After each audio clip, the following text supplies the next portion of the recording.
Gracias, Adriana. Muchas gracias a todas y a todos los que están presentes. Yo estoy casada con un pediatra que se llama Javier Díaz. Entonces acá tiene María Mercedes, un colega que también trabaja muy de cerca el tema con las familias y que es un convencido en que hay que prohibir toda forma de castigo físico por la incidencia en la salud física y emocional de los niños y de las niñas, pero también en derechos humanos. Como somos poquitos, vamos a tener una conversación muy rica eh, y a veces la gente se dice, ¿de dónde es que estaba preguntando Marcela? Yo me pregunto de dónde es que salió todo esto, porque llego de Canadá y quedo asombrada. Eh, Les voy a contar un poquito de mi historia con la filosofía. Yo empecé a estudiar filosofía cuando estaba estudiando comunicación en la Javeriana.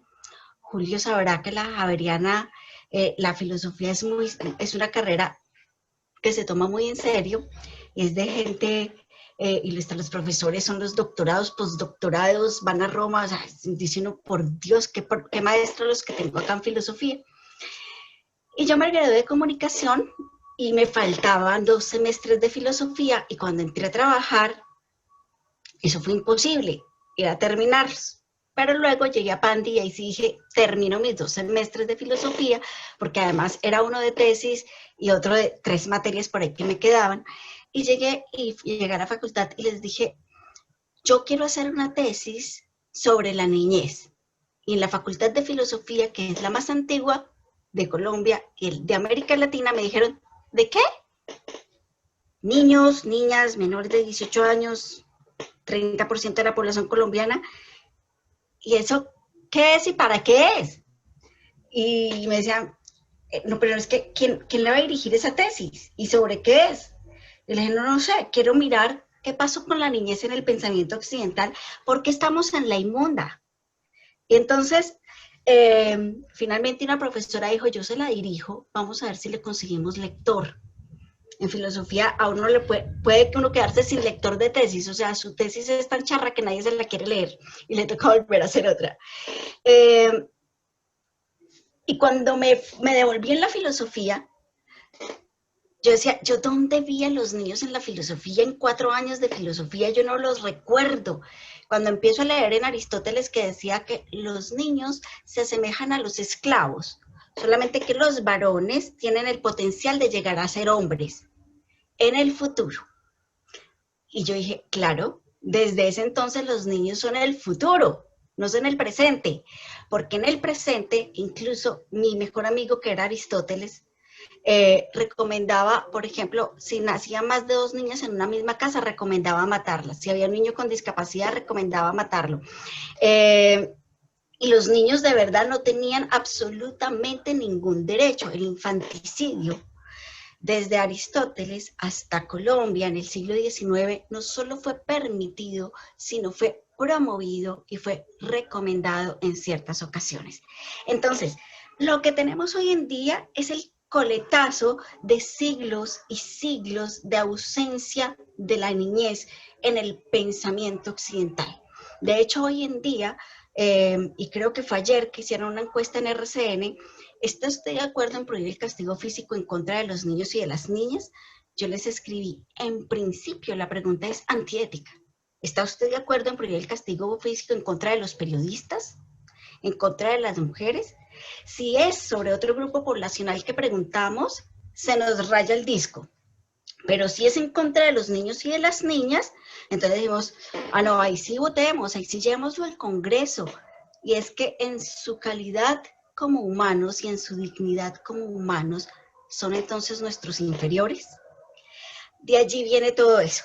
Y nos pasa a todos, o sea, todos traemos la cultura, todos venimos inmersos en este ciclo donde la niñez realmente no es ni el futuro, mucho menos el presente, y donde son los menores.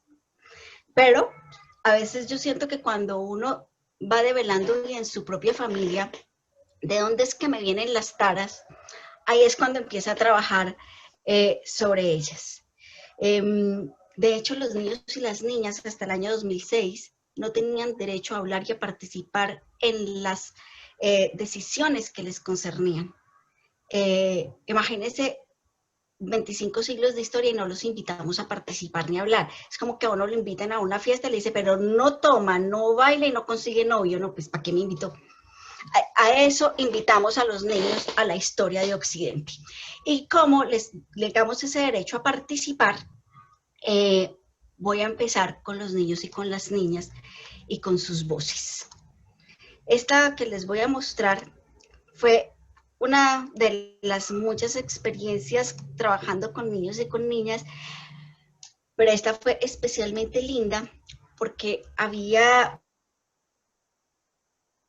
niños sin médicos, fue en la clínica pediátrica Los Ángeles de Pasto. Entonces había hijos de pediatras, niños del ICBF, invitados de los invitados, teníamos un grupo muy mixto de niños y de niñas, pero la diferencia en lo que ellos expresaron y sintieron no se vio. Les voy a confesar algo acá, y es que toda la lista de los niños a mí me la pasaron porque a mí me gusta hablar con los niños y ponerle su sticker aquí con su nombrecito para que no se me olvide. Yo les pido perdón porque olvido sus nombres y le echo la culpa a la edad.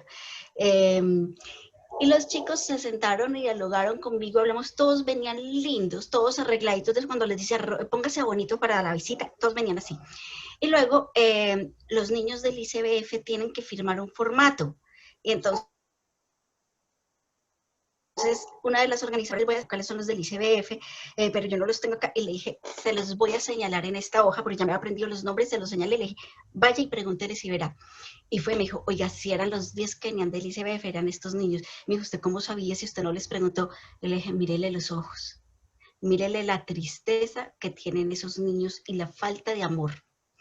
Y efectivamente, pues en realidad nosotros trabajamos con muchísimos niños en protección, y mi primer sobrino lo adoptó mi hermana. Yo siempre digo lo adoptamos en plural porque eso es como un embarazo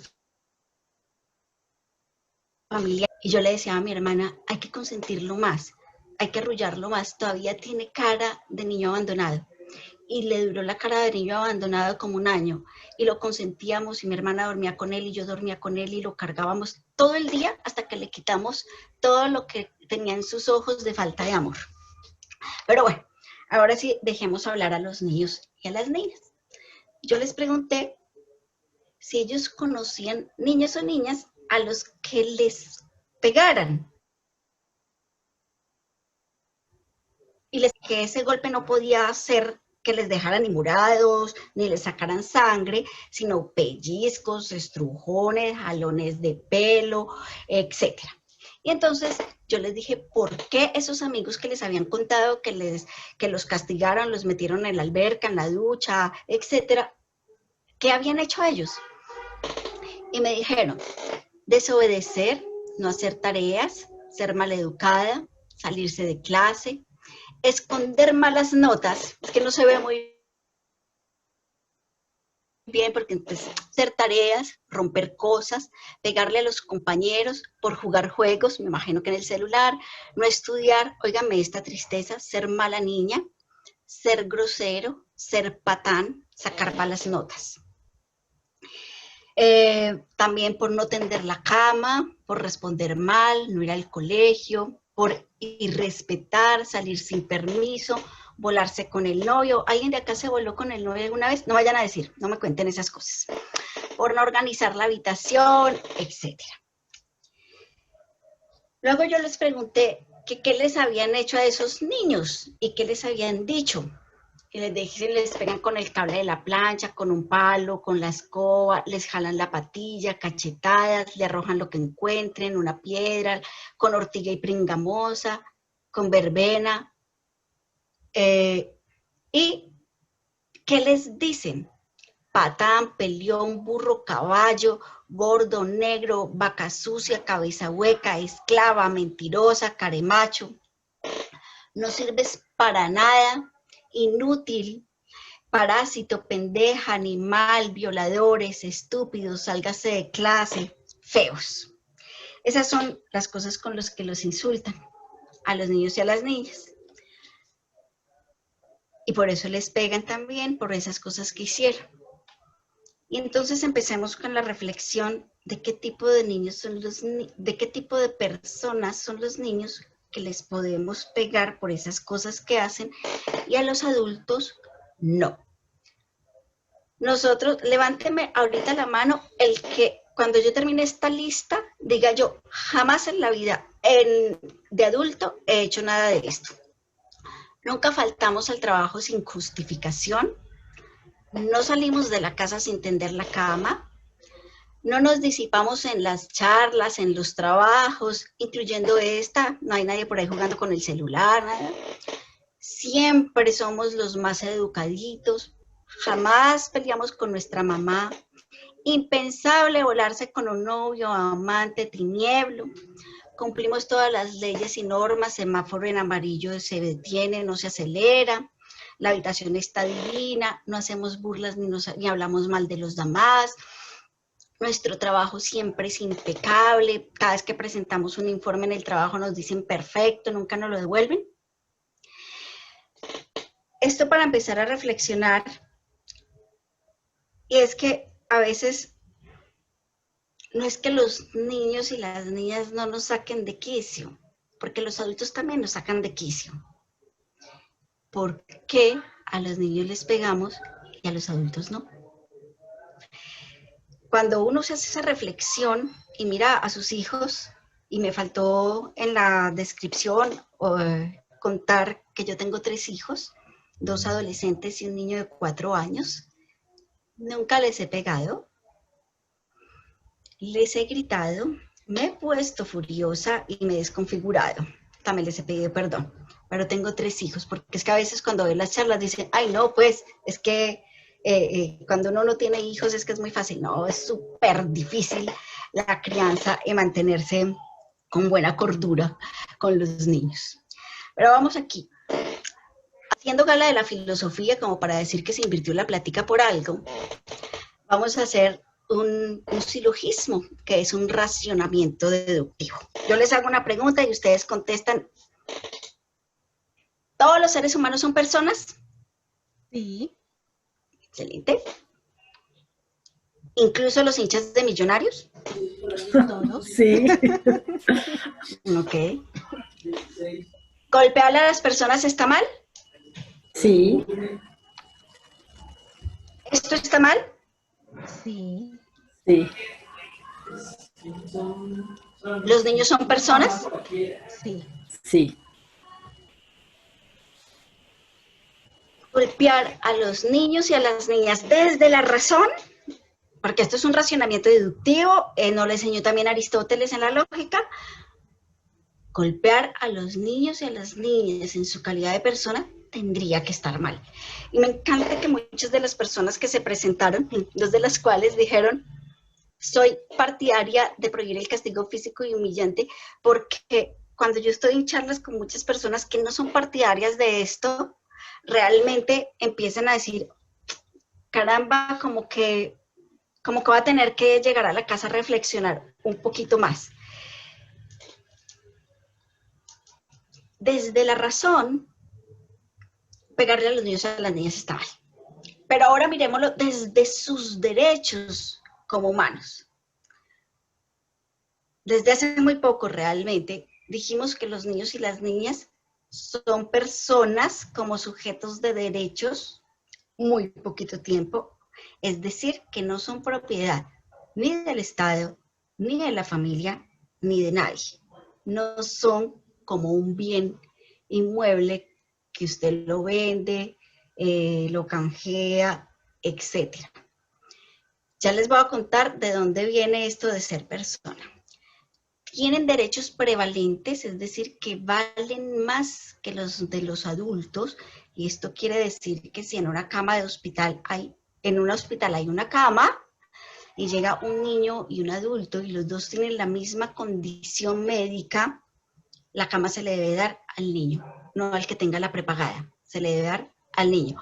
Por supuesto, si el niño tiene moquitos y el adulto llega con un accidente que está peligrando su vida, pues obviamente en humanidad primero entra el adulto. Deberían ser nuestros iguales sin dignidad. Entonces, si usted no le pega a su esposo ni a su esposa, porque es su igual, su par, si no le pega a su jefe, porque es su superior, y eso que no me digan que no, pero a uno a veces le han dado ganas de mechonear a los jefes, no me digan que no, no me digan que yo soy la única que tiene esos sentimientos de hay que controlarse, no golpear, pero no los golpeamos porque son mis superiores. ¿Por qué golpeamos a los niños? Son nuestros inferiores. Entonces, los niños supuestamente tienen derechos, son superiores y prevalentes en derechos humanos y fueron elevados todos sus derechos a fundamentales justo por la etapa de la vida en la que están viviendo. A los 2 años, y me corregirá la doctora si me equivoqué con los 2 años, pero a los 2 años uno más o menos mide la mitad de su estatura final. Su cerebro creció el 90% de lo que iba a crecer. Ya después a esta edad, ya nada que hacer. Entonces, justo por ese momento, por esa milla de oro tan grande que hay en la primera infancia, la infancia y la adolescencia, en que se construyen los cimientos sobre los cuales realmente todo se puede. El niño bien educado todo lo recibe, el niño con un cerebro organizado y estructurado le cabe cualquier conocimiento, el niño que creció en la empatía, el diálogo, la reflexión, es un buen ser humano ahí. Entonces, el pegarle a los niños y a las niñas viene dado por 25 siglos de historia, donde eran nuestros inferiores, y de ahí viene la palabra el menor. Menor, en la primera acepción de la Real Academia de la Lengua, quiere decir cosa inferior a la otra en cantidad o calidad. Entonces, mírenme esta acepción. Les iba a contar la historia del nombre de persona. Resulta que en la antigua ciudad romana, ¿hay algún abogado acá? Levánteme la mano si hay algún abogado. Claro que yo no puedo ver las manos levantadas ahora, pero solamente véame si sí. En la ciudad romana se crean las 12 tablas del derecho romano, que es el primer derecho, digamos, escrito del cual en Occidente construimos el nuestro. Vienen muchas cosas también desde antes, pero digamos que se toma como ese hito. Y allí, ustedes saben que se reunían las personas para discutir las leyes, como en la polis griega, y se inventaron unas máscaras que quienes hablaban y tenían poder político se las ponían ante su cara para proyectar el sonido y que los demás lo escucharan. Y entonces esas máscaras se llamaban el personare, y de ahí viene la revista, la palabra persona, va allí generando. Persona es el que habla y el que participa. Y vieron que a los niños no los invitaron a participar. Es como si fueran un tipo de inhumano hasta que cumpla los 18 años y vote y produzca, etc. También durante el derecho romano vienen muchas de estas cosas que son como el representante legal. Cuando el niño nacía, la madre debía llevarle al padre el hijo y presentárselo. Si el padre decía, oiga, sí, lo acepto como hijo, entonces el niño tenía derecho a vivir. Si no, la mamá lo tenía que depositar en la columna lactaria, donde o lo recogían o se lo comían los animales, se moría de frío, etc. Y en esta misma cultura romana, el padre, que era el dueño del hijo, podía venderlo y podía canjearlo como esclavo para saldar sus deudas. Por supuesto, esa sociedad como la nuestra, todas van mejorando, todas se van puliendo, y el rey dijo, no, esto sí me parece el colmo. De ahora en adelante, el padre solo va a poder vender a sus hijos en 3 ocasiones, después de lo cual quedan libertos. Escúchenme la palabra. Aristóteles decía, los niños se asemejan a los esclavos en su posición social, solo que tienen la posibilidad de ascender en la polis para convertirse en ciudadanos.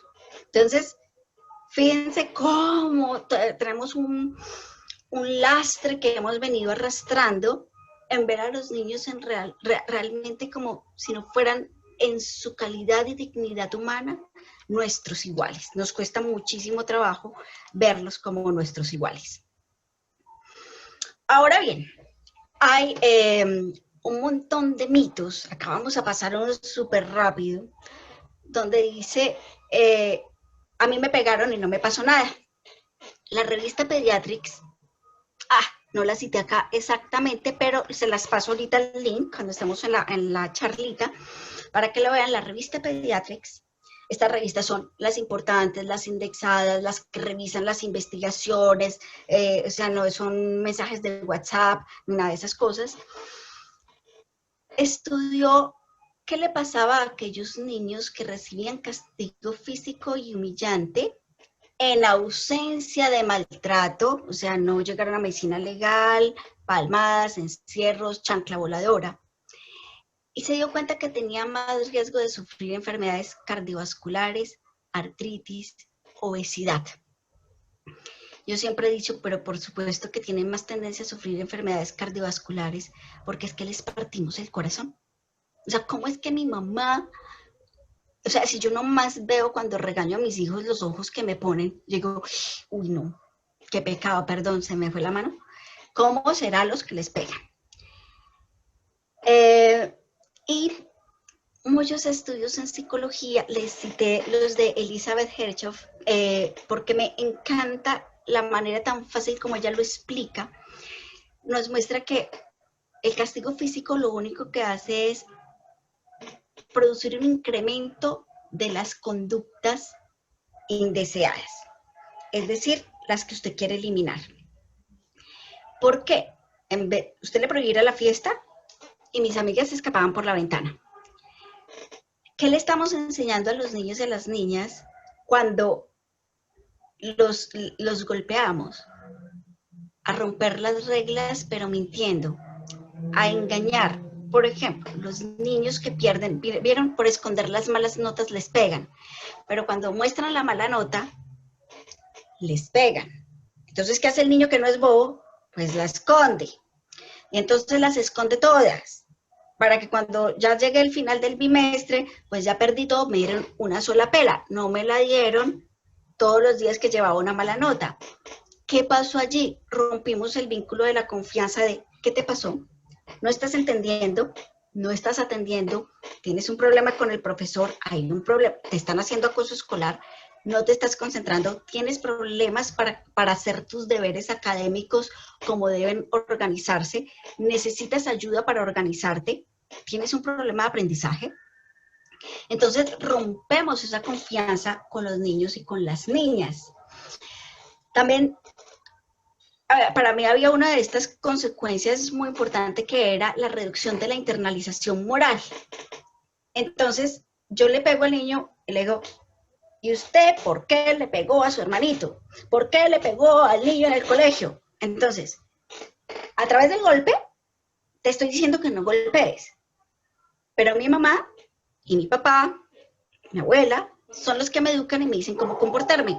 Y yo observo su comportamiento, sigo su ejemplo, y digo, o sea, cuando haya un conflicto, yo grito y golpeo. En el colegio me quitaron el borrador, voy y le doy su jalón de orejas. En el colegio me empujaron, devuelvo el empujón. Entonces, esa baja internalización moral hace que eso entre en conflicto y simplemente yo aprendo la conducta violenta. A mí me pegaron y no me pasó nada. Lo mínimo que le pasó, vean, no se enfermó de nada. Usted es una persona maravillosa. Lo mínimo que le pasó es que sigue justificando la violencia como una manera de relacionarse con los otros seres humanos. Ahora bien, hay un incremento de las conductas delictivas y antisociales. Y acá viene parte de lo que Julio decía. Entonces, ¿deje así? No deje así. De ninguna manera deje así, porque eso es negligencia. Y la negligencia está considerada como una forma de maltrato infantil. No atender a mis hijos, sino darles la comida que necesitan porque deje así que coma lo que se le dé la gana, es negligencia. Ahí está, hay un montón de niños que llegan desnutridos porque deje así. Deje así, entonces pues se va a tirar por la terraza. Deje así, entonces se va a la fiesta, fuma, se droga, bebe y llega a la hora que se le da la gana. La cancha hay que rayarla bien, poner las reglas claras y el partido es totalmente amistoso. Y además no sirve para cualquier relación. Es decir, usted no llega a una empresa y usted hace lo que se le da la gana. A usted en la empresa le dicen, en esta empresa se llega a esta hora, se sale a esta hora, aquí está la fotocopiadora, aquí se almuerza, acá se recrean, aquí se pasan los permisos en este formato, aquí, etcétera. Es lo mismo. En la casa rayamos la cancha. Yo les digo, yo nunca les he pegado a mis hijos. Han perdido materias, sobre todo el mayor.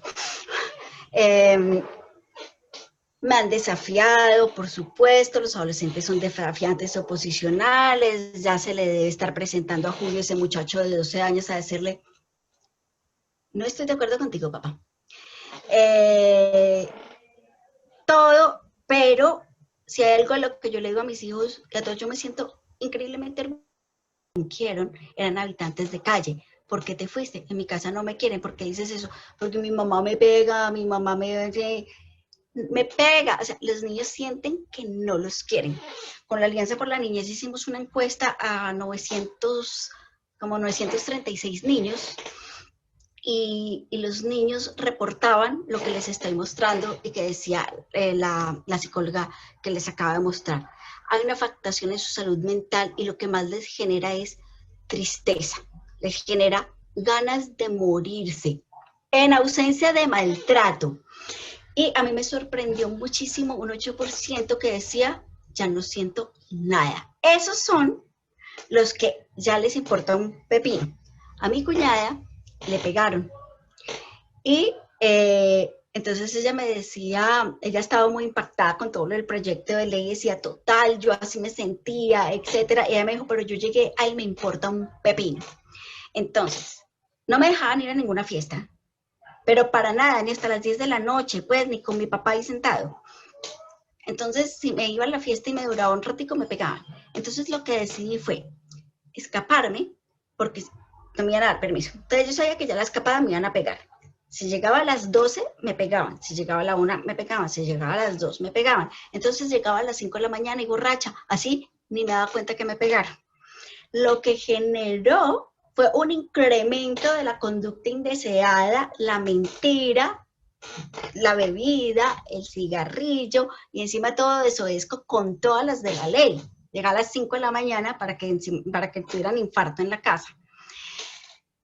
¿Qué pasa también con los niños que reciben este tipo de castigo? Es probable que sea víctima de ya abuso físico, el que se llama maltrato. Pegarle a un niño no es buen trato, pero lo diferenciamos, digamos, del maltrato, de ese que te deja el morado, que te saca sangre, que te lleva medicina legal con las fracturas, con las costillas fracturadas. Hago un paréntesis, mi esposo recibió una niña de 45 días con 16 fracturas. Entonces, la violencia va increciendo. La mayoría de los niños que llegan ya súper golpeados, ustedes vieron la noticia de Caracol hace como una semana y media del niño que amarraban, con seguridad este niño no lo amarraron desde los 3 meses de edad, con seguridad, y los zarandeaban con los riesgos del zarandeo porque tienen un cerebrito flotante, hematomas en el cerebro, le puede causar la muerte el zarandeo. Con seguridad lo empezaron a gritar, lo dejaron llorar en la cuna, no lo pasaron y le embutieron el tetero, la papilla, etcétera, y la violencia va increciendo. Porque, ¿qué pasa? Como el castigo físico no es eficiente, pues entonces cada vez me emberraco más y cada vez les doy más duro. Entonces paso de jalarlo de pelo a arrastrarlo del pelo hasta la ducha. Entonces, pues, todos los casos de abuso, por lo general, no iniciaron en un abuso físico, iniciaron en el castigo físico. Aumento de actos de agresión en su vida adulta. Si así es como me relaciono con las personas, entonces pues así hay que pegarle a mis hijos, incluso a mis compañeros o a mi pareja. No todos van a golpear. La mayoría de la gente que yo conozco fue golpeada en su niñez y no son padres golpeadores, pero sí dicen, por supuesto, he tenido mis episodios de justificarlo. Y justificarlo además sobre sí mismo. Si mi papá que tanto me amaba me pegaba, si mi mamá que tanto me amaba me pegaba, pues mi novio, él me ama mucho y él me pega. Y yo perdoné a mi papá y a mi mamá y él me pega. Entonces, estos son como los coletazos que va dejando y como digo, no a todas las personas. Y como todo en la vida, todo depende del cómo. Yo recuerdo que a mi mamá me tiró una chancla voladora amarilla. Yo no sé si ustedes recuerdan la chancla elástica amarilla. Me tiró la chancla. Yo creo que me dio un pellizco de dos que yo recuerde. Y mi papá una vez en la vida me hizo así. Lloré toda la tarde. Y no es que sea una mimada, sino que no podía soportar que mi papá, el hombre de mi vida, me hubiera hecho así.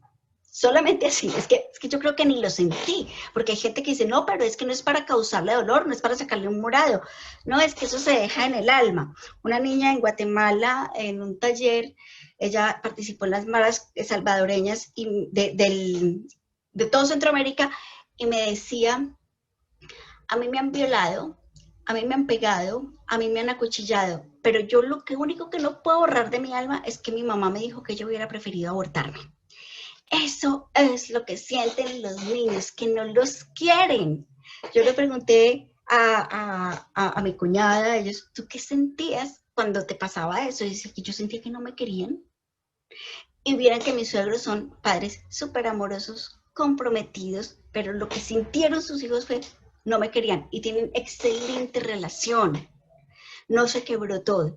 Pero para mí una de las consecuencias más tristes es que los niños vean al papá como una fuente de dolor y más bien se escondan, que ante un problema que tengan se escondan, que cuando la niña o el niño también lo manoseen en el colegio, hombre o mujer, porque fíjense, los castigos sexistas, no llore como una mujercita, los hombres no lloran, deje la quejadera. El abuso sexual masculino, los actos sexuales abusivos contra los niños se denuncian mucho menos. Entonces el niño, para evitar el dolor, va a mentirle a sus papás, no va a buscar ayuda de sus papás. Imagínense, uno le dice siempre a sus hijos, ojo, si les llega a pasar esto en el colegio, si llegan a tocar, me cuenta. Usted no puede dejarse tocar. Y entonces el niño dijo, me dejé tocar. Si yo les voy a contar a mi papá o a mi mamá, me van a pegar, porque ellos me dijeron que no me dejara tocar y me dejé tocar. Entonces ellos se llenan de la culpa. Entonces, esto de desapegar a los niños de sus papás y de su confianza, creo que es una de las consecuencias más tristes para la relación como familia. Si a uno le pegan todos los días y todos los días lo insultan, por supuesto es mucho más factible que le pasen estas cosas. Si uno en la vida le da un coscorrón al hijo, le dijo, ay, por Dios, estoy desesperada de ti, una vez en la vida, y después le dijo, ay, mi amor, mentiras, perdóname, tú eres lo más grande. Los niños son tan lindos, su cerebro tan flexible y su alma tan amable y buena que nos van a perdonar. Porque a veces también la gente dice, uy, caramba, no, juepucha, mañana le mando a hacer el niño un examen de corazón, uno de artritis y lo pongo a dieta por la obesidad que le voy a causar porque es que yo ya lo he regañado mucho. No, los niños son flexibles, son amables, tanto depende de la intensidad. No quiere decir que le demos una nalgada, no, ya que el destripador. No quiere decir que una vez fuimos muy severos con un castigo y me partí. No. Lo que sí esto yo a veces lo llamo una culpa funcional. Si uno dice, y caramba, yo sí lo he hecho, sí, yo no había reflexionado. La culpa funcional es, lo hice, voy a tratar de dejar de hacerlo, voy a dialogar con mi hijo, voy a llegar a acuerdos con él, que él entienda y comprenda lo suficiente, porque todo en la vida, casi todo pasa por un problema de comunicación. Los problemas de pareja por un problema de comunicación. Los problemas con el jefe por un problema de comunicación. Que me mandes el informe mañana, me lo mandas mañana a las 5, pero yo no lo necesitaba leer porque me lo mandaste a las 5. No me dijiste una hora. Todo es un problema de comunicación. Con los niños es igual. Nos sentamos, pensamos juntos y verificamos que el mensaje entregado haya sido comprendido y comprendido por qué no se entra a la cocina en vez de sacarlo en pellones. ¿Has comprendido por qué? Y además la no entrada a la cocina es como el cepillate los dientes. Hasta los 18 años, ¿se cepilló los dientes? ¿Se cepilló los dientes? ¿Se cepilló los dientes? ¿Cuántas veces nos han dicho, usó el tapabocas, se lavó las manos, desinfectó? No podemos nosotros como adultos, imagínense lo que hay que repetirle un mensaje al niño y verificar que llegue. ¿Alguno de ustedes le han dicho que hacer ejercicio es muy saludable? Levante la mano el que hace ejercicio todos los días. ¿Alguno de ustedes le han dicho que es muy saludable no tomar alcohol? Levante la mano y me dice el que no toma alcohol. Ahorita me la levanta uno y dice, pero es que del vino dicen que es muy saludable o yo soy un bebedor social. Eso mismo le dije yo a la internista. Yo bebo socialmente, doctora. Y después reflexioné y le dije, doctora, lo que pasa es que yo soy muy sociable. Entonces, pues, usted verá cómo lo interpreta. Tomamos, fumamos, no hacemos ejercicio y nos lo están diciendo desde que nacimos. Entonces, ojo que esta no es deje así, porque el deje así, pues se nos sale de contexto. Es no deje así, venga, le volvemos a hacer. Nos tenemos que volver a sentar y yo siempre les digo, y después del diálogo, más diálogo, como con las FARC, más diálogo. Y si necesitamos otro más diálogo, hágale más diálogo, más reflexión, otra sentada, otro, el de mis hijos es, tengo que hablar contigo seriamente, y me dicen, ay, ma, otra vez, tenemos que hablar seriamente. Entonces, vamos a terminar con algo súper corto porque el proyecto de ley tiene 3 páginas que las tienen ustedes, que se las pasé a través de Adriana. Y es, ¿cuál es el proyecto de ley? El proyecto quiere que se prohíba el castigo físico, humillante y degradante en contra de los niños y de las niñas. Imagínense que dijera lo mismo en contra de las mujeres, en contra de los afrocolombianos, en contra de los indígenas, en contra de los perritos, porque hasta por los perros, y el último proyecto de ley en contra de maltrato animal fue de los caballos, y a ese le dijeron que sí súper rápido, el de los niños pasó a subcomisiones y de todo. Todo lo que queremos con el proyecto de ley es que empiece una cultura de criar sin violencia. Si usted quiere la teoría del apego, la del positivismo, la de la disciplina, lo que quiera. Si usted es católico, musulmán, cristiano, lo que quiera. Que en su casa se cena a las 6, a las 8, que en su casa las fiestas son hasta las 10 y con Julio ahí mirándolo si está bailando bien o no, lo que quiera. Pero no le pegue, como tu esposo. El matrimonio sin violencia. Que tenemos problemas, Ave María. El propósito, entonces, de ese proyecto de ley solo es eso.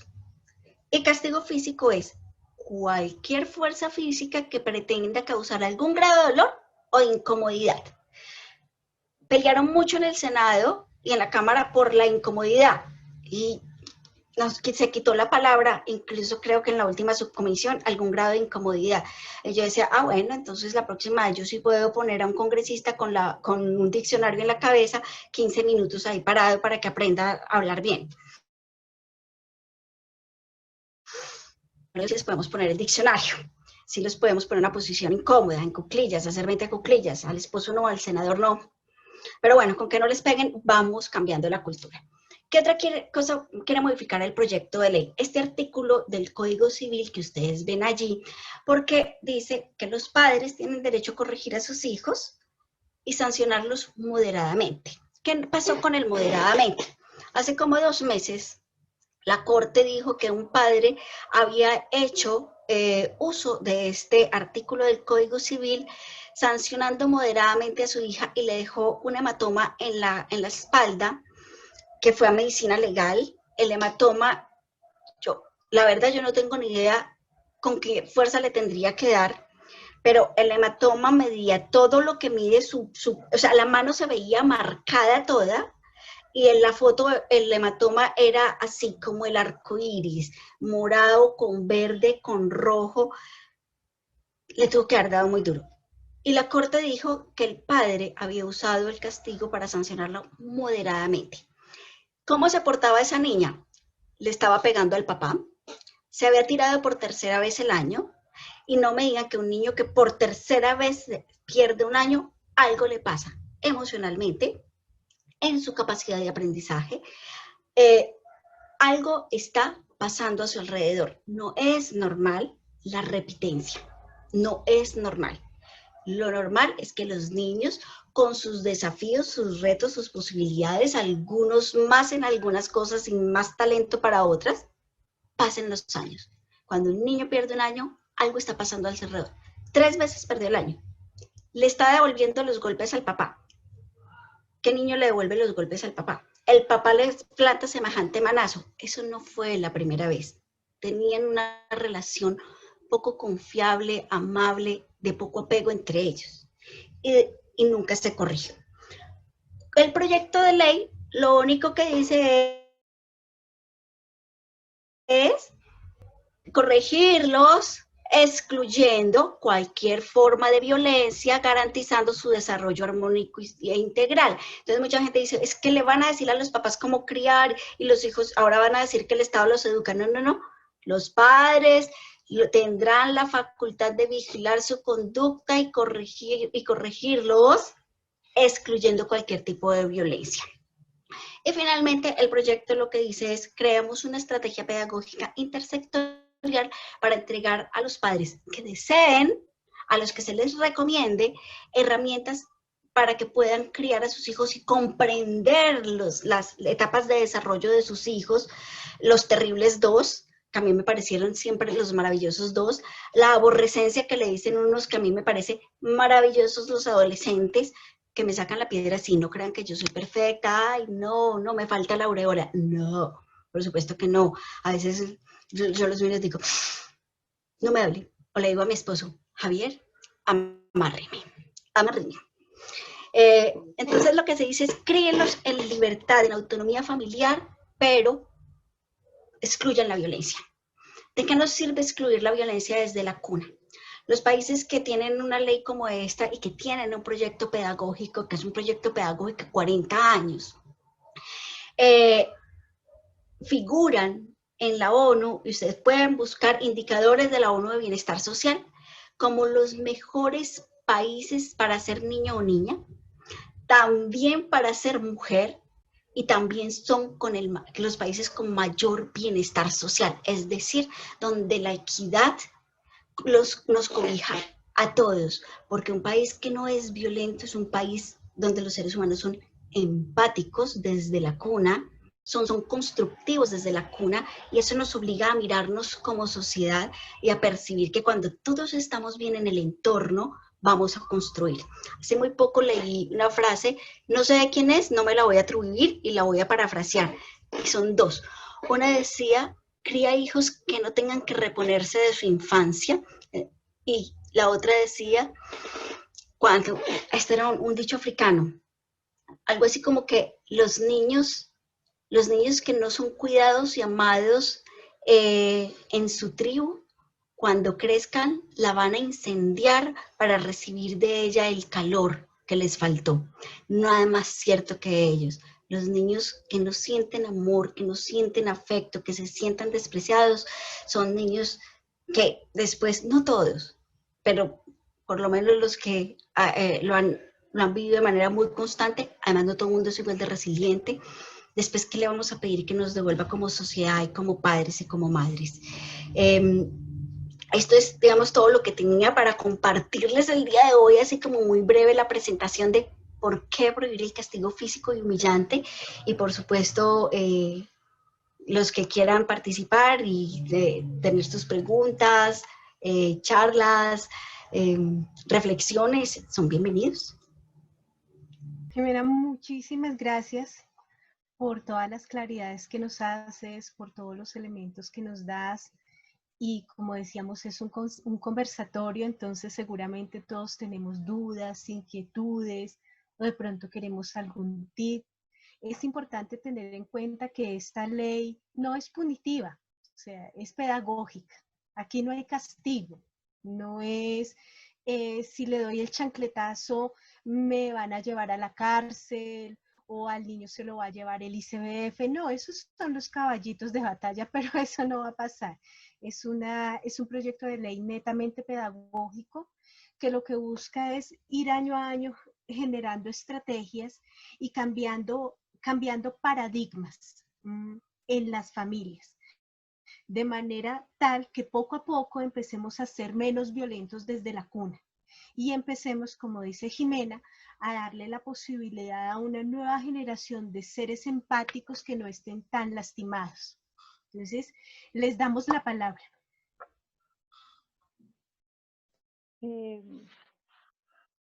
Hola, ahora sí pongo la cámara.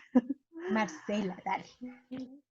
Sí, muchas gracias, Jimena. A mí este tema, como te dije, me interesa mucho, pero hoy aprendí muchas más cosas, especialmente entender por qué, ¿no? Siempre me preguntaba el por qué, ¿no? ¿Por qué somos tan violentos? Y por qué los niños tienen, o sea, los ponemos en esa relación de poder, de humillación, y ha sido como desde hace tantos años. Eh, tengo bueno, una pregunta es, ¿tú crees que este proyecto de ley va a pasar? La otra es, este proyecto, o sea, si pasa, se necesita paralelamente lo que hablaba Julio, ¿no? Herramientas de crianza, porque como a nosotros nos han criado con golpes, no sabemos otras formas de criar, ¿no? Yo tampoco nunca le pegaba a mi niño. ah, un día intenté darle una palmadita y los ojos de él me mataron. O sea, ya no más, esto no va conmigo. Y, y bueno, eso que como que no políticas, sino qué proyectos hay para enseñarle a los papás otras formas de criar. Y otra cosa que me parece súper importante es que los papás entiendan, porque yo, por ejemplo, con mi familia, yo tengo familiares que les pegan, así sea palmaditas, y defienden las palmadas. Y esto no tiene que ver con estratos sociales, o sea, de todos lados tienen las palmadas, esto no tiene que ver ni siquiera con educación, gente muy educada. Eh, Esto tiene que ver con crianza, ¿no? Y con cultura y con sociedad. Hay, pero ellos no saben, o sea, yo lo que veo es que no se percibe o no se sabe que se le está haciendo un daño a los hijos. ¿Qué daño se les hace neurológicamente? ¿Cuáles son los efectos cuando le pegas? ¿Qué pasa en el cuerpo del niño? ¿Cuáles son los efectos futuros? No se sabe. El efecto inmediato es que cambió su conducta a causa de miedo, no importa cómo, pero cambió su conducta a corto y a largo plazo. Entonces, hay algunos, no sé, medidas o acciones también para enseñarle a los padres cuáles son los efectos neurológicos y sobre la salud y la salud emocional y física de los niños. Son como 3 preguntas las que te estoy haciendo ahí. Bueno, yo creo que el proyecto de ley sí va a pasar. Mi posición se debe a 2 cosas. Uno, acabamos el lunes de tener una votación en la comisión primera de la Cámara de Representantes con 19 votos a favor y 0 en contra y una abstención. 2, porque soy súper optimista. O sea, soy malucamente optimista. Yo siempre creo que todo va a salir bien, pero ya pasó Cámara de Representantes, ustedes no se imaginan las pelas que uno se ha dado allá en un conversatorio en la Cámara de Representantes que nos invitaron como sociedad civil. No me lo van a creer, no hablé. Me quedé, yo decía, no puedo creer que estemos en el Congreso de la República pelándole rodilla a las personas para decirle que los niños son seres humanos a los cuales no se les debe pegar y que sigan diciendo, péguele. Pero ¿cómo que no la vamos a pagar? Y la secretaria del Senado, esa era de la Cámara de Representantes, decía, yo sí no, hay que pegarles a los muchachitos. Mire, yo decía, Dios mío, no tener una chancla amarilla para tirársela. Era una cosa que decía, me voy a desencajar, o sea, yo tengo... Siempre he dicho, lo más difícil de criar a los hijos no es controlar a los niños, es controlarnos a nosotros como adultos. Imagínense lo que me cuesta a mí controlarme, pero yo siempre he dicho, y mi esposo siempre me dice, si se controla a mi mujer, se controla a cualquiera. Porque, entonces, es bien difícil luchar contra todas estas culturas, pero contra todo lo que tenemos, contra todo. Mira cuántos hombres lindos que tenemos a nuestro alrededor son machistas en recuperación. Pero cuántas mujeres, incluso nosotras mismas, somos también machistas en recuperación. Y cuántas veces nos escuchamos a nosotras mismas, ay no, me voy a arreglar para mi esposo porque es que ya no me quiere. Ay no, es que mi esposo va a llegar y no está hecho. Ay, es que, y uno dice, no, pero ¿de dónde me viene esto a mí en la vida? Yo me arreglo cuando yo quiera, yo me maquillo cuando yo quiera, y si es para mi esposo, fantástico, pero que no sea por mi esposo me va a dejar por otra porque no me maquillé. Y tenemos esas cosas culturalmente súper arraigadas que uno dice, es que nos tenemos que quitar, eso es como cuando vuelve uno del campo, hay que quitarse el cadillo uno por uno todo lo que se le pegó el pantalón, pero yo confío en que sí va a pasar. Y el proyecto de ley en su artículo 5, pues chiquitico, o sea, son 3 páginas, Adriana las tiene allí. Yo les acabo de compartir unos sitios súper chéveres, el de la revista Pediatrics, el de la autora de los estudios en psicología. Ya me olvidó lo que les estaba diciendo. Que el proyecto de ley, en su artículo 5, que es chiquitito, dice intersectorialmente construyan la estrategia. En la construcción de esa estrategia, por ejemplo, cosas que nosotros vienen en todo el proyecto de ley, porque son como 80 páginas, todos los antecedentes, donde decimos, mire, la CPS, por ejemplo, en vez de poner las novelas y Pasión de Gavilanes mientras uno espera la cita, ¿por qué no pasan un videíto sobre qué pasa a los 2 años con el niño? La pequeña adolescencia. ¿Qué pasa en la adolescencia? Porque son oposicionales. ¿Qué son las rabietas? 5 técnicas para las rabietas, porque no hay una. Yo tuve un niño que me hizo una rabieta, una, nunca más ninguna en la vida. Mi segunda hija me hizo todas. Y yo decía, por Dios, la técnica de sin espectadores no hay circo, la acompaño, que el tercero, tú me vas a hacer una pataleta, en serio. Espérate, a ver, yo me acomodo para verte, a ver qué es la pataleta. Y no me la he hecho. Pero todos son técnicas diferentes, o sea, los niños son diferentes, son personas, y acá los que estamos todos somos diferentes, entonces hay que tratarlos como individuos. Entonces la idea es que se construya una estrategia multisectorial desde deportes, en cuál deportes, desde educación, desde salud, por Dios, allá es donde llegan los niños golpeados. Allá es donde llega, ¿no? El niño que tiene, no, parece que una tos horrible, y cuando les están haciendo el examen físico tiene un montón de morados que uno dice, como que se cae mucho por la escalera, ¿no? Y allí es donde empieza, porque es que, mire, uno le cree al pediatra. Y si a mí el pediatra me dice, el niño tiene que hacer tal cosa, yo lo hago. Incluso si me lo dice mi marido que es pediatra, yo lo hago. De hecho, los niños grandes dicen, mami, me duele por acá, le digo, vaya al pediatra. Pero uno le cree al médico. Si imagínense desde el sector salud que le empiezan a decir, bueno, y además vamos a hablar de estas cosas porque es que a los niños no se les pega, porque tirití, esto le puede pasar. Si empezamos a generar eso, le creen. En los colegios, por ejemplo, en las reuniones de padres de familia, dar las charlas y entregarles algunas herramientas, pero yo creo que también depende de mucho de los públicos, con entregar los elementos en derechos humanos, en razón, y algunos tips, vaya y lea, miren, vaya y lea, yo voy y leo y miro a ver qué hacer con un niño adolescente, qué tal cosa, y poner límites. Mi hijo adolescente grande es el único que me ha tirado una puerta. ¡Pah! Después de que se me quitaron las ganas de meterlo al tanque de cabeza, fui y hablé con él, tenemos que hablar seriamente, y le dije, adolescencia, y además yo sé lo que te pasa en la adolescencia, esto y esto, pero te voy a poner un límite, y el límite en esta casa es el respeto. Entonces, yo entiendo que a veces quieras estar solo, te entiendo que a veces no quieras cenar con nosotros, porque en la casa la regla es, por lo menos cenamos juntos, y nos contamos la vida y tirití. Y te la voy a empezar a valer, puedes escoger un día a la semana, o un día a la semana puedes decirme que no quieres cenar con nosotros, puedes no cenar con nosotros, pero el límite es el respeto. ¿Listo? Y rayamos la cancha de la adolescencia. Nunca más lo volvió a hacer. Entonces creo que hay que llevarle a la gente, pues gente que uno sepa que tiene las posibilidades de hacer una lectura comprensiva de textos, hay gente que no tiene esa capacidad, hay que llevarla a esos sitios.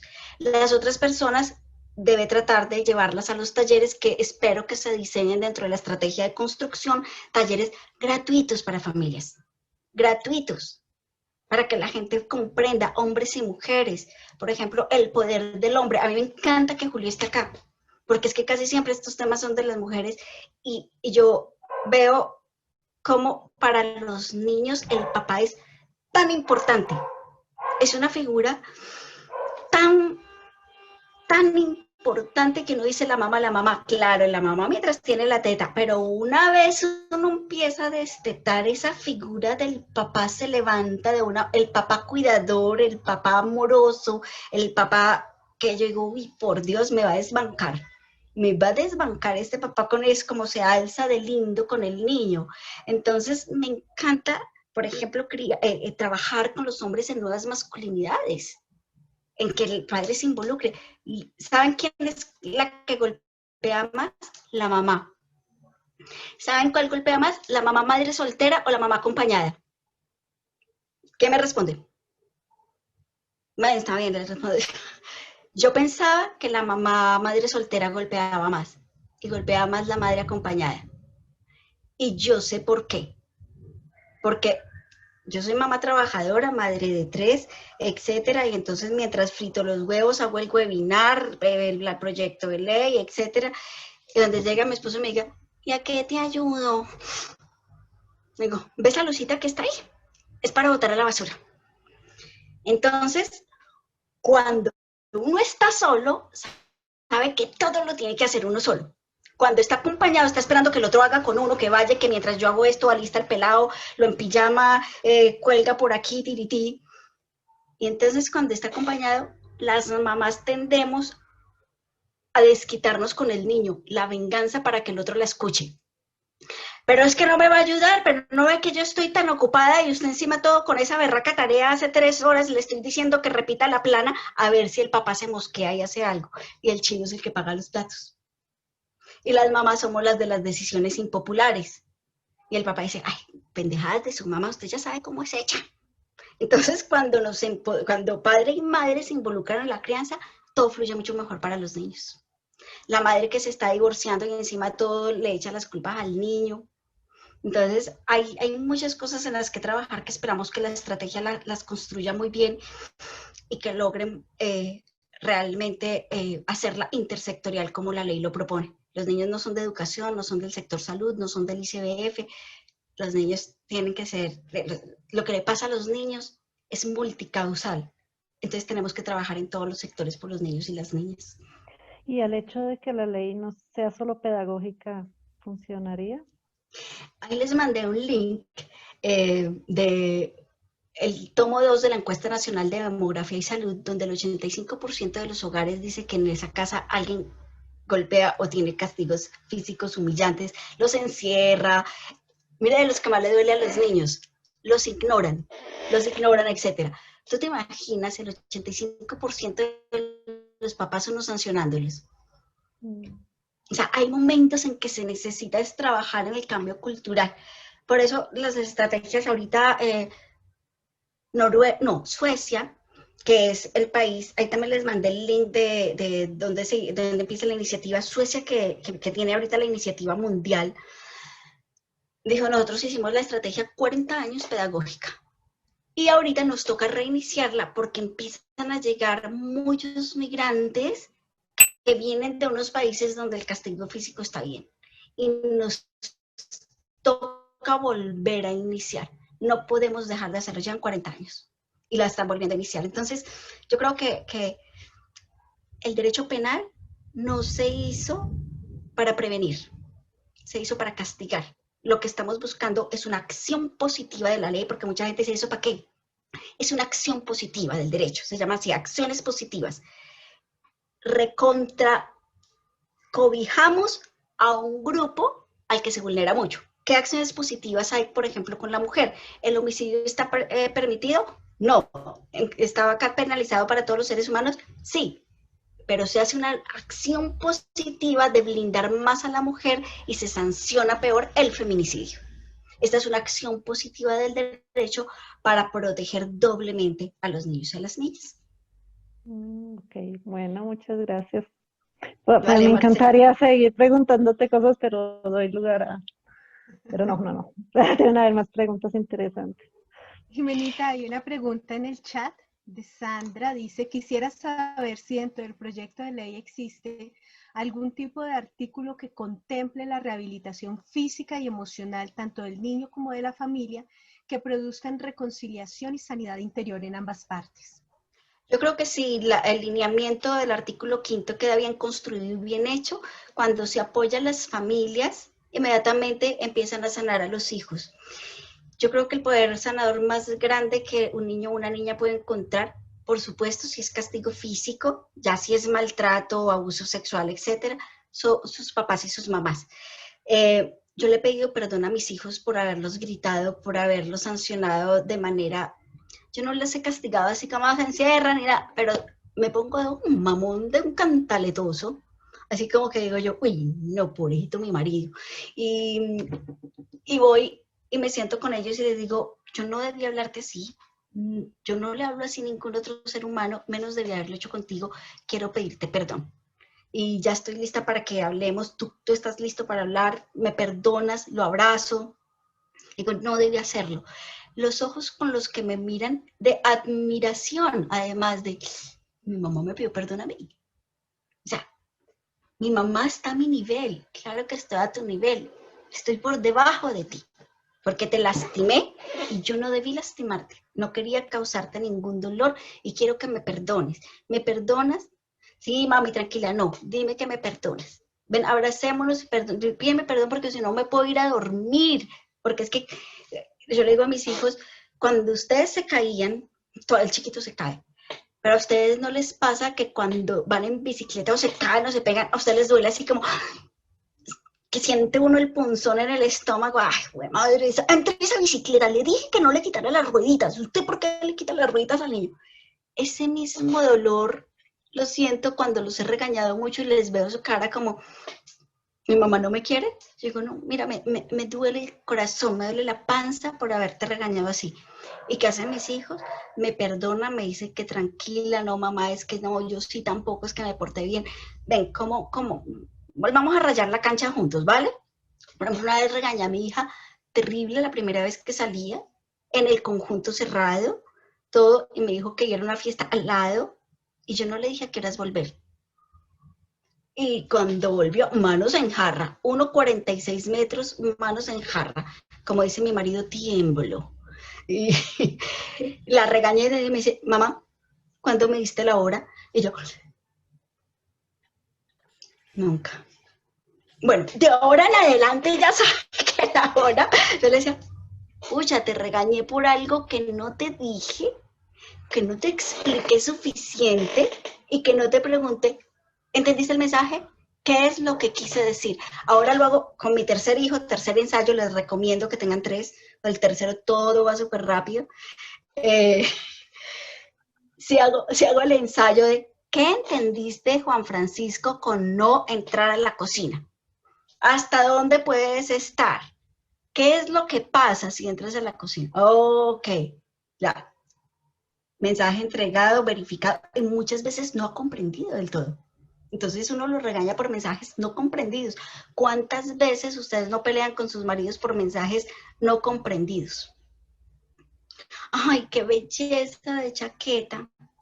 Y el día del cumpleaños uno, oye, ¿qué quieres de cumpleaños?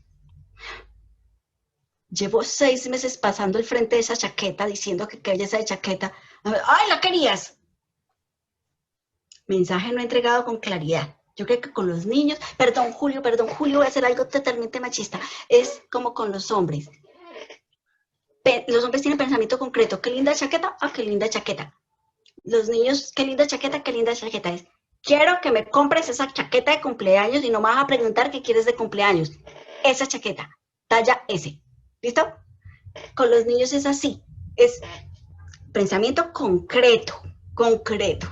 Y verifique mensaje, verifique mensaje, verifique mensaje. Yo creo que así funciona mucho mejor. A Juan Francisco le ha ido mejor. Tengan 3 o 4. Jimena, pues muchas gracias por todas tus ideas. Somos doblemente colegas y de la misma casa. Adrián, ¿En serio? soy comunicador social con especialización en producción de televisión y filosofía y letras con especialización en filosofía. Y otras cositas por ahí que se atrancan en el camino. ¿Te hablaron en filosofía de los niños? No, autores. Autores, no, eso no. Yo también tuve un problema en mi tercera carrera. Quise hacer una comparación entre semántica y semiología, que creo que es el gran problema de la comunicación humana. Y resulté que terminé haciéndolo en la Facultad de Teología porque en comunicación nadie entendía cómo hacía comunicación con filosofía y en filosofía no entendía, y eso que hay una facultad de estudios interdisciplinarios. Entonces esa fue la gran contradicción, pero bueno, ahí seguimos adelante. Sí. Yo, entrando en el tema, yo siempre he pensado, no he podido encontrar la respuesta. Cuando empezamos nuestras relaciones hacia futura pareja, hablamos de lo económico, hablamos de los gustos, hablamos de todo, pero nunca definimos un modelo ni de familia ni de crianza.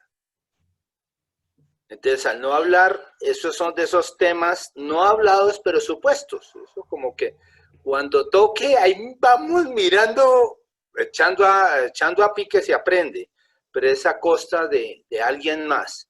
Entonces, en ese sentido, yo siempre he pensado, por ejemplo, los católicos tenemos que hacer un curso prematrimonial, pero eso es un requisito y eso es un brochacito rápido y padrecito rápido porque no tenemos tiempo. Ese podría ser un lindo tema de profundizar, pero los que no lo son, ¿y dónde nos preparamos para ser papás? Nos preparamos para muchas otras cosas, pero no para ser papás. Y hay algo que creo que para mí es fundamental en mi relación, en nuestra casa, y es que tenemos derecho a equivocarnos. Porque en los derechos de los niños hay derecho a todo, pero no me puede equivocar porque si se equivoca lo mato. Entonces ahí es donde empieza parte de la violencia. Cuando hablamos para los adultos, hablamos de la pedagogía del error, pero no en los pequeños.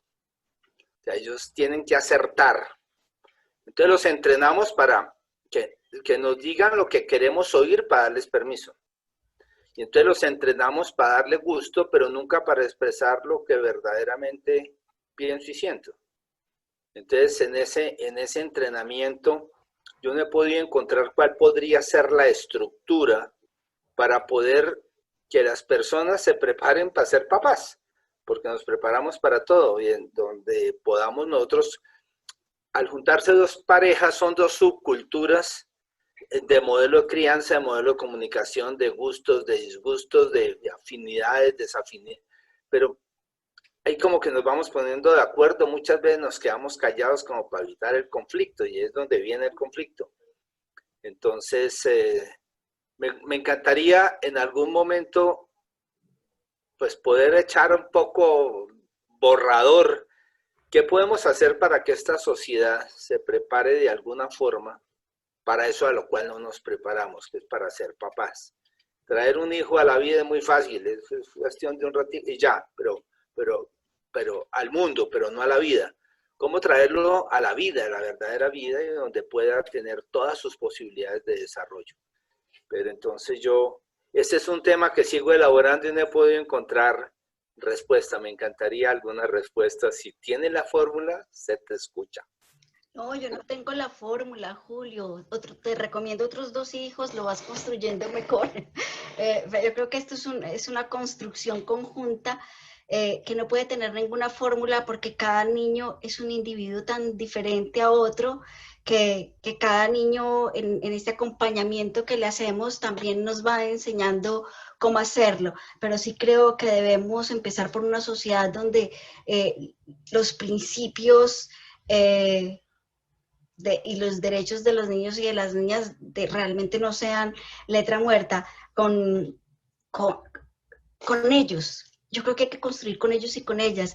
Y me acuerdo ahorita viendo a María Mercedes, que Clemencia Mayorga, quien es ahorita subsecretaria de Salud, ella era directora de la San José, ¿sí?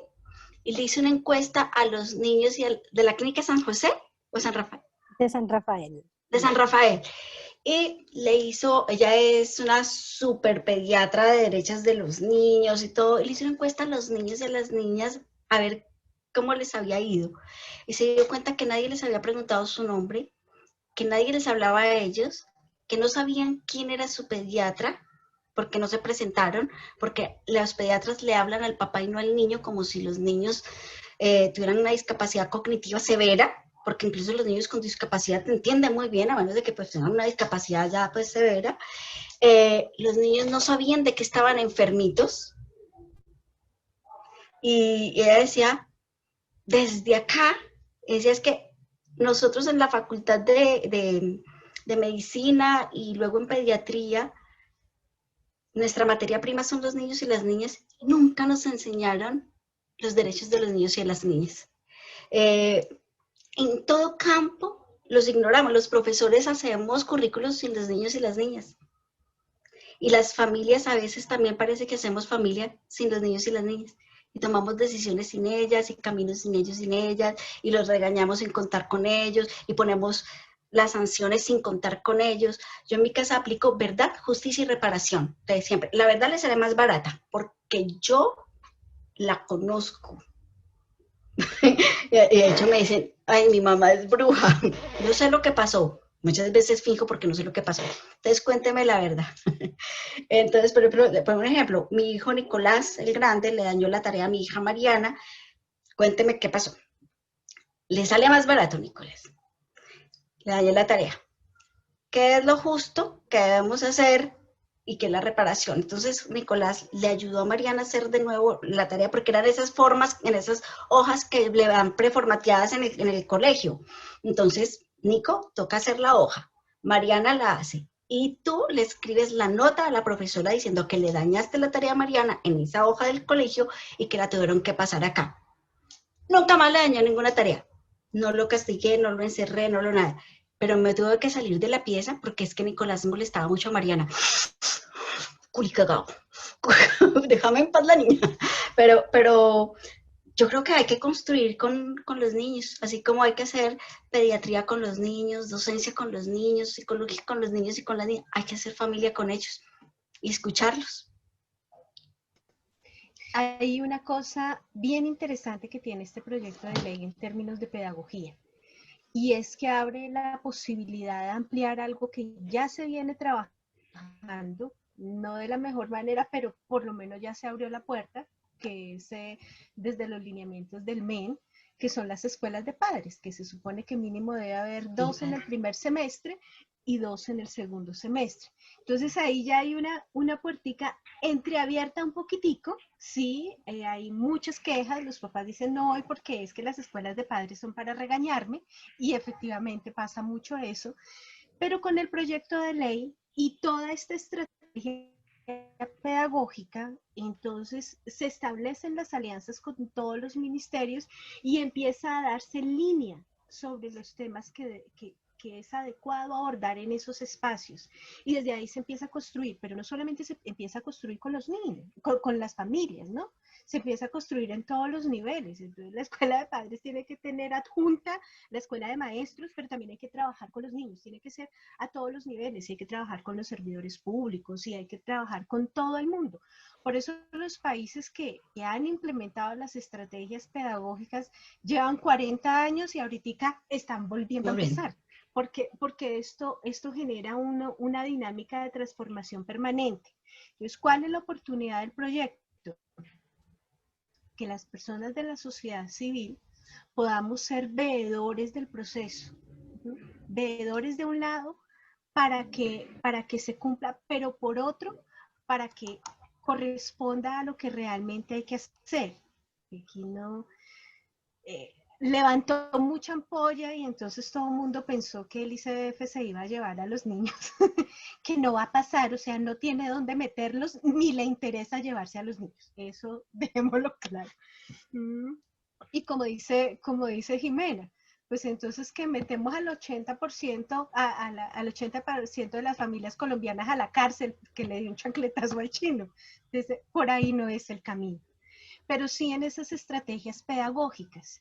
Y ahí es a donde en los espacios por los que transcurrimos debemos empezar a ser agentes dinamizadores, ¿no? Entonces, quien tiene a su niño en el colegio, hay espacios en los colegios que son el consejo de padres, que son la asamblea, desde ahí. Hey, mire, yo sé que se está haciendo esto, chévere que el colegio lo implemente así, mire, busquemos por este lado, y cada uno desde su pequeño, desde su pequeño feudo, empieza a generar movilización. Eso es lo que permite que realmente empecemos a generar cambios. No va a pasar en un año, ¿no? Tristemente somos un país violento y somos un país que ha naturalizado la violencia.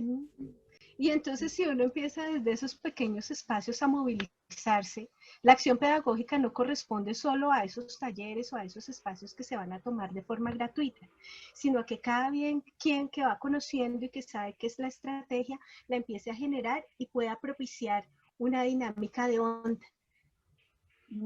Y pueda interactuar con otros, disminuyendo los mitos y los miedos que hay frente al tema. No, nadie se los va a llevar presos, es castigo físico, no maltrato. Nadie, el ICF no va a llegar con la policía de infancia y adolescencia a sacar los niños y subirlos en una patrulla y llevárselos al centro único de recepción. No, eso tampoco va a pasar, porque no hay ningún espacio donde diga que se va a castigar de esta manera. Pero sí hay un compromiso de nosotros como ciudadanos y responsables de la infancia de empezar a propiciar esos espacios donde el castigo físico no siga pasando. Mira, yo creo que una vez yo iba saliendo de mi casa y mi hijo Nicolás debía tener 5 años y me dice, estaba haciendo una tarea, no, más, por ahí 7, entonces estaba haciendo una tarea encima del comedor. Ya estamos bravos, porque la tarea a las 6:30 de la mañana encima del comedor. Y me dice, mami, ¿tú a qué te dedicas? Imagina yo explicarle a las 6:30 de la mañana a un chino de 7 años que dirige una organización de derechos humanos que hace incidencia mediática, social y política. Yo me dedico a salvar el mundo y cerré la puerta y me fui. Cuando volví por la tarde, yo siempre abría la puerta y gritaba, ¡hay niños en esta casa! Y bajaban corriendo por las escaleras, se me tiraban encima los dos y nos dábamos besos y abrazos. Y bajó Nicolás y me dice, mamá, salvaste el mundo. No, él ya comía el cuento completo y yo le respondí, no mi amor, pero traté con unas ganas y hoy en día me sigue preguntando lo mismo, mamita, ¿y cómo vas salvando el mundo? Ya acabamos, niño, desilusionado, vayas al país que no pude. Pero, por ejemplo, claro, uno a veces sale como, apague y vámonos, ¿sí?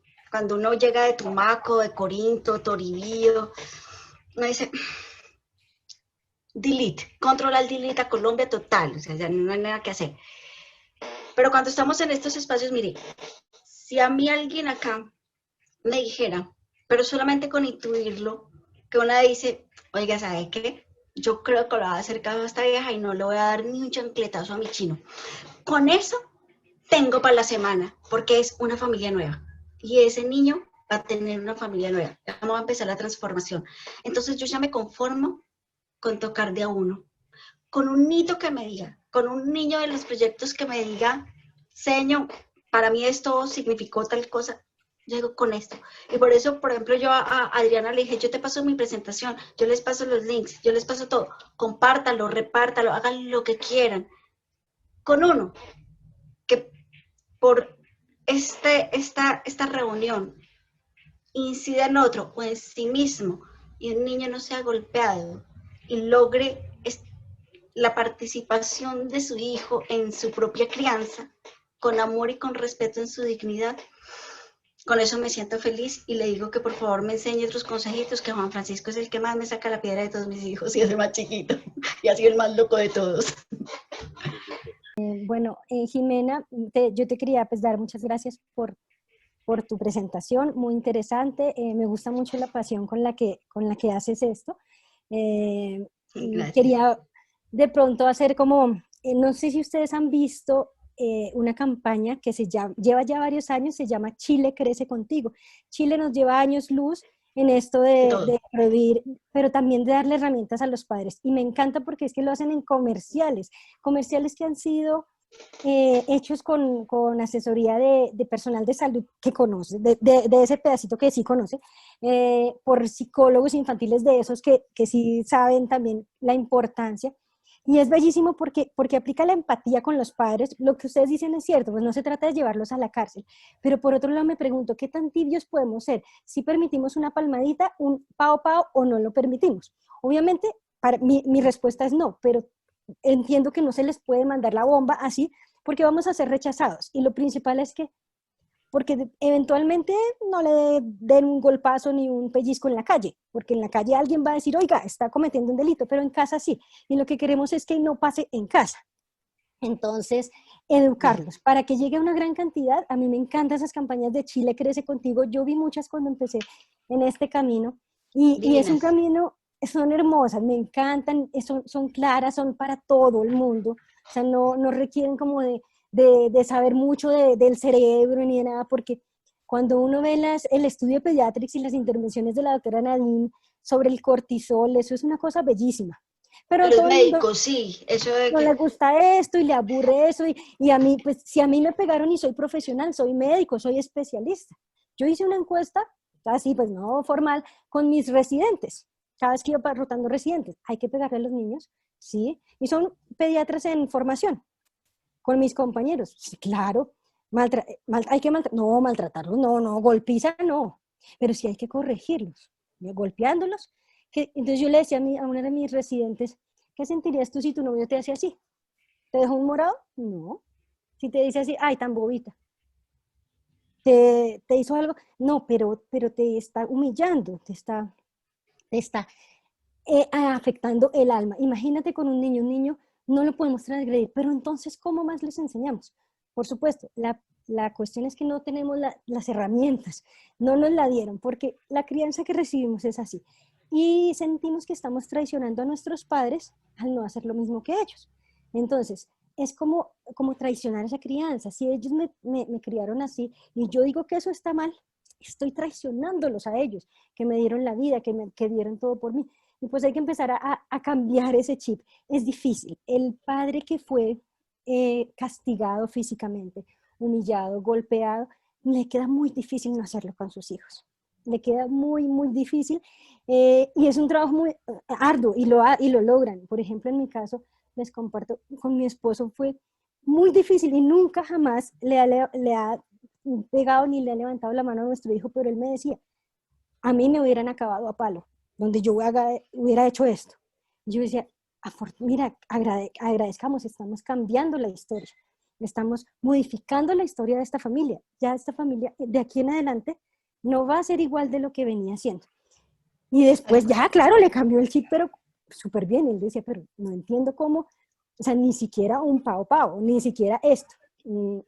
Entonces, es muy bello como poder incidir, pero yo creería que toca hacer algo como masivo. Yo ya no puedo ver las redes, la noticia del fallo no la puedo ver, los comentarios, porque no lo tolero, o sea, me frustro demasiado, o sea, ya no, o sea, es malo para mi salud porque no lo tolero, todo el mundo dice que es el colmo, que se van a volver unos delincuentes, bueno, todo lo que ya conocemos, pero lo que tú cuentas de incidir, aunque sean algunos, pues es muy importante. Hay muchas herramientas y lo que decía Julio, deberíamos estudiar para ser padres, estudiamos para todo. Hacemos hasta cursitos de cualquier cosa, pero no para ser padres. Y pues digamos que de lo que quería también compartirles, que es parte de lo que yo hago, es que todo mal comportamiento tiene como base una necesidad no resuelta de nuestros niños. Entonces, los que queramos profundizar un poco más, porque hay muchas técnicas y estrategias, pero más allá de ver qué está necesitando mi hijo para que se esté portando así. Claramente no voy a tolerar esto, que es una falta de respeto, pero ¿qué está pasando? ¿Qué está necesitando? Y esto se tiene que regar en la sociedad para que muchos hablemos este mismo idioma. Muchísimas gracias, María Mercedes, tienes toda la razón. Y mira, ahí ya cambió una familia. Y con seguridad, con tu enfoque en la pediatría, vas a cambiar a otras familias. Y ahí vamos para no tener que apagar e irnos así nomás. Y yo conozco... A la mía ya la cambió María Mercedes. Bueno, listo, ya, va una. Y sí, yo creo que además el enfoque desde la pediatría es súper lindo porque cuando cuando el pediatra es capaz de explicarle, mire lo que le pasa al cerebro de su hijo, y es que el cerebro se afectó, y el cerebro se asustó, y la gente le cree. La gente le cree, es que me está hablando el doctor. Por eso llega, el doctor dijo que tenía, el doctor dijo que, el doctor dijo. Entonces, y que Chile crece contigo es divino. Esos chilenos son unos berracos en nutrición, las etiquetas negras, y los niños que son tan sabios deciden no comprar las cosas con la etiqueta negra de los productos alimenticios. No, ese Chile crece contigo es una maravilla. Ojalá le destinen recursos importantes a una estrategia no de gobierno, sino estatal, porque si no la estrategia dura 3 meses y ya llega el otro gobierno y entonces la saca porque no era el mío. Chile nos lleva años luz en muchas cosas estatales y no de erráticos de gobierno, pero bueno, si la hacen, ojalá nos llamen y la podamos construir cada cual desde el que sabe. Los del sector salud, los comunicadores, los filósofos, los biólogos, los psicólogos, los psiquiatras, pero los psicólogos que no recomiendan pegar, ¿no? Porque hay unos que recomiendan pegar y durito para que lo sientan. Entonces, no hay sustrato, pero sí, ojalá pase. Este es un primer paso, una ley no cambia las cosas, pero ahí vamos. Va abriendo la puerta. A mí me encanta algo que menciona María Mercedes de Chile, y es la historia de Chile. Chile, todas estas medidas y todo nacen postdictadura. Y postdictadura viene todo un proceso de fijarse en la infancia, viene un proceso alrededor del maltrato y la violencia conyugal y filial, y empieza toda una dinámica estatal alrededor del tema de la salud para que todas las familias asistan a procesos terapéuticos. Y hay una destinación, como dice Ximena, estatal, porque hay que recuperarse de una dictadura. De ¿cuánto fue? 20 años la dictadura. Y tienen medidas buenísimas y todavía se están recuperando. Nosotros tenemos un conflicto atípico de hace más de 50 años. Necesitaremos por lo menos unos 50 para irnos recuperando, pero se empieza por algo. Por algún espacio empezamos a estar, y creo que el hecho de poder participar en los espacios y luego estar pendiente en los momentos en los que se abran las licitaciones, se abran todas las dinámicas para empezar a generar los procesos didácticos a lo largo y ancho del país. Si más entidades, si más personas, y más gente que está a cargo de entidades puede empezar a regar la voz de estos espacios positivos, pues vamos construyendo y se va Así moviendo. como sí, Pero también hay que llegarle a los médicos, a los pediatras y todo. Hay que llegar también a las fuerzas militares. Hay que llegar a los ministerios, al Ministerio de Justicia, al Ministerio de Educación, porque no puede ser solo que pensemos que la estrategia pedagógica, entonces nos la vamos a llevar a los colegios, a la escuelita en la Alta Guajira, a las rancherías, a Tumaco, por allá a Arara, en Nazaret. No, porque es que es cotidiano, estamos invadidos de... Hay que llegar a todo el estado, a todo el país, con todas sus instancias. Y porque una vez a mí que me encanta la etimología y de dónde vienen las cosas. La palabra infancia viene del vocablo infans, que quiere decir el sin voz. Yo por eso casi no la uso. El sin voz. Y así los hemos tenido. Entonces, para despedirnos, ojalá que sigamos construyendo con las voces de los niños y de las niñas y de sus manos. Muchísimas gracias a ustedes por estar hoy aquí.